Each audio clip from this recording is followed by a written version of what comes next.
ವಿಜಯನಗರ ಜಿಲ್ಲೆಯ ಮರಿಯಮ್ಮನಹಳ್ಳಿಯಲ್ಲಿ the journey of society ವಾರಪತ್ರಿಕೆಯ 2ನೇ ವರ್ಷದ ಸಂಭ್ರಮಾಚರಣೆ ಕಾರ್ಯಕ್ರಮ ಹಮ್ಮಿಕೊಳ್ಳಲಾಗಿತ್ತು.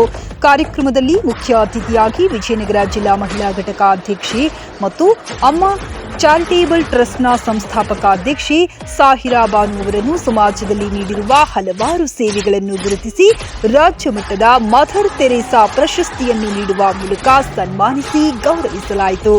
ಕಾರ್ಯಕ್ರಮದಲ್ಲಿ ಭಾಗವಹಿಸಿದವರು ಯುವ ನಾಯಕ ಮತ್ತು ಸಮಾಜ ಸೇವಕರಾದ ಅಶೋಕ್ ನಾಯಕ್, ಹಿರಿಯ ವಕೀಲರಾದ ನಾಗರಾಜ್ ಕುಡಪಲ್ಲಿ, ದಿಲ್ಲಿ ಬಜಾರ್ ಸಾಹೇಬ್, ವಿಜಯನಗರ ಜಿಲ್ಲಾ ಅಪ್ಪು ಅಭಿಮಾನಿ ಬಳಗ ಜೋಗರಾಯಪ್ಪ, ಹಲವಾರು ಗಣ್ಯರು ಭಾಗವಹಿಸಿ ಕಾರ್ಯಕ್ರಮವನ್ನು ಯಶಸ್ವಿಗೊಳಿಸಿದರು.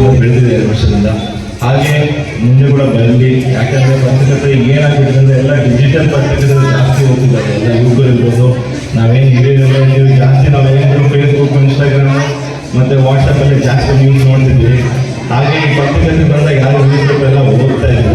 ಯಾಕೆ ಹೇಳ್ತೀನಿ ಅಂದ್ರೆ, ನಾನು ನಮ್ಮ ಸ್ಕೂಲಲ್ಲಿದ್ದಾಗ ನಾವು ಜಾಸ್ತಿ ನ್ಯೂಸ್ ಪೇಪರ್ ಜಾಸ್ತಿ ಓದಿಲ್ಲ. ವಿದ್ಯಾಭ್ಯಾಸದಲ್ಲಿ ನಾನು ಓದಲಿಕ್ಕೆ ನ್ಯೂಸ್ ಪೇಪರ್ ಓದಿದ್ರೆ ನಾನು ಹುಟ್ಟು ಬೆಳೆದಿರೋದು. ಸೊ ಆದರೂ ಒಂದು ದೇಶ ಇಟ್ಕೊಂಡು ನಾನು ಎಲ್ಲ ಇವುಗಳಿಗೆ ಇದೇ ಮನವಿ ಮಾಡ್ತೀನಿ. ದಯವಿಟ್ಟು ನ್ಯೂಸ್ ಪೇಪರ್ ಓದೋದನ್ನ ಯಾವತ್ತೂ ಬಿಡಬೇಡಿ. ಅದೇನು ನಮ್ಮ ಜನರೇಷನ್ಗೆ ಬಂದಿದೆ, ನನಗೆ ಗೊತ್ತಿದೆ ಎಲ್ಲ ಡಿಜಿಟಲ್ ಆಗಿ ಬರ್ತಿದ್ದೀವಿ ಅಂತ.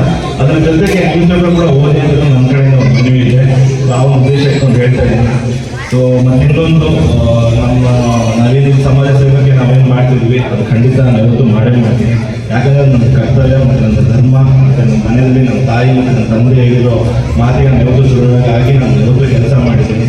ಸೊ ಹಾಗೆ ಮರಮನಹಳ್ಳಿ ಭಾಗದಲ್ಲಿ ಬಂದಾಗ ನಾನು ಯಾವತ್ತೂ ಎಷ್ಟೇ ಮಾತುಕತೆಗಳಿಗೆ ಮೈ ಸಾಲಾಗಲ್ಲ. ಯಾಕಂದ್ರೆ ಮೊನ್ನೆ ನಾನು ನಾನಿಕೆಯಲ್ಲಿ ಉತ್ಸವ ಮಾಡಿದ್ದೆ. ಮೇಡಮ್ ಅವರು ಎಲ್ಲ ಇದ್ರು, ಭಾಳಷ್ಟು ವೇದಿಕೆ ಮೇಲೆಲ್ಲ ನಾಯಕರೆಲ್ಲ ಇದ್ರು, ಭಾಳಷ್ಟು ಪ್ರೋತ್ಸಾಹ ಕೊಟ್ಟು ಆ ಒಂದು ನಾನಿಕೆಯಲ್ಲಿ ಉತ್ಸವ ಭಾಳ ಒಂದು ಅದ್ಭುತದಲ್ಲಿ 1ನೇ ವರ್ಷ ಮಾಡಿದ್ದಾರೆ.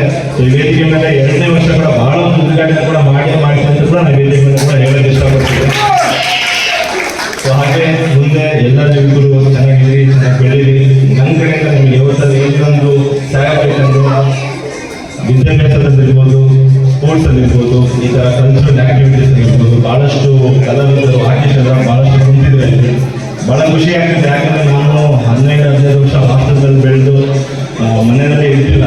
ವಿದ್ಯಾಭ್ಯಾಸ ಇರ್ಬೋದು, ನನ್ನ ಎಜುಕೇಷನ್ ಎಲ್ಲ ಆಚರಣೆ ಜಾಸ್ತಿ ಓದ್ಬಂದಿದ್ದೀನಿ. ಕೊನೆಗೂ ಗೊತ್ತಿದೆ ಎಷ್ಟು ಕಷ್ಟಪಟ್ಟಿದ್ದೀನಿ. ನಾನು ಕೂಡ ಈ ವೇದಿಕೆಯವ್ರನ್ನ ಭಾಳ ಕಷ್ಟದಿಂದ ಬಂದಿದ್ದೀನಿ.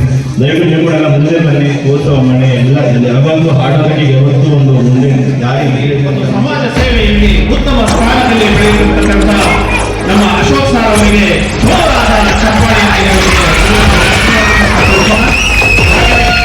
ಈ ಸಮಾಜ ಸೇವೆಯಲ್ಲಿ ಪ್ರತಿಯೊಂದು ಹಂತದಲ್ಲಿ ಕೂಡ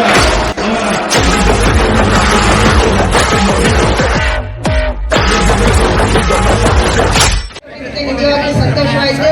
ಜೊತೆಗೆ ವಿರೇಶ್ ಹೇಗೆ ಮಾಧ್ಯಮದಲ್ಲಿ ಮಗನು ಅದೇ ರೀತಿ ನನ್ನ ಹೆಣ್ಣು ಮಗ ಆದಂಥ ಗೋಸು ಸಹ ನನಗೆ ಇವತ್ತು ವೇದಿಕೆ ಮೇಲೆ ಸನ್ಮಾನ ಮಾಡಿದ್ದಕ್ಕೆ ನಿಜವಾಗ್ಲೂ ಈ ಒಂದು ಮರಮನಹಳ್ಳಿ ದೇವಸ್ಥರಿಗೂ ಹಾಗೂ ಇಲ್ಲಿ ಬಂದಿರ್ತಕ್ಕಂಥ ಎಲ್ಲರಿಗೂ ಸಹ ನನ್ನ ಕೃತಜ್ಞತೆಗಳನ್ನು ತಿಳಿಸ್ತೀನಿ.